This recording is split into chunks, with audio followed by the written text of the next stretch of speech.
La foi qui me fait vivre. Consolateur et enseignant le 19 février. Le Saint-Esprit de Dieu.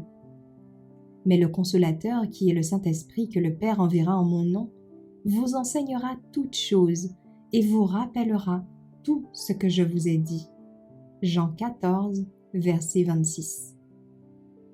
Le Saint-Esprit est le représentant du Christ, mais dépourvu de la personnalité de l'humanité et indépendant de celle-ci.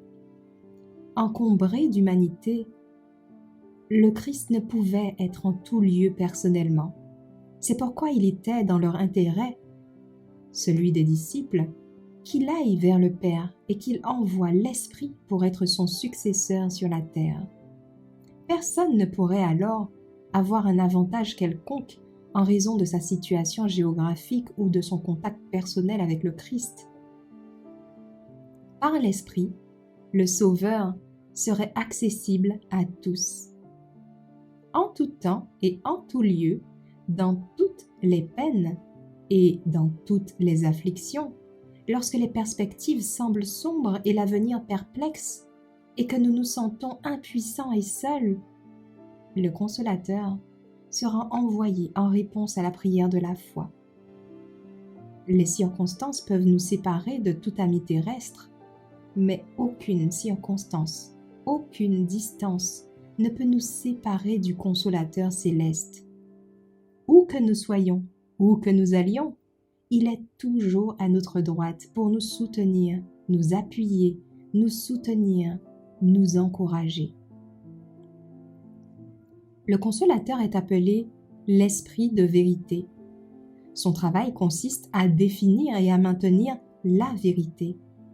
Il habite d'abord dans le cœur en tant qu'Esprit de vérité et devient ainsi le Consolateur. Il a du réconfort et de la paix dans la vérité, mais aucune paix ni aucun réconfort réel ne peuvent être trouvés dans la fausseté. Par les Écritures, le Saint-Esprit parle à l'Esprit et imprime la vérité dans le cœur. Ceux qui sont sous l'influence de l'Esprit de Dieu ne seront pas fanatiques, mais calmes et inébranlables, sans extravagance dans leurs pensées, leurs paroles ou leurs actes. Au milieu de la confusion des doctrines trompeuses, l'Esprit de Dieu sera un guide et un bouclier pour ceux qui n'ont pas résisté aux évidences de la vérité.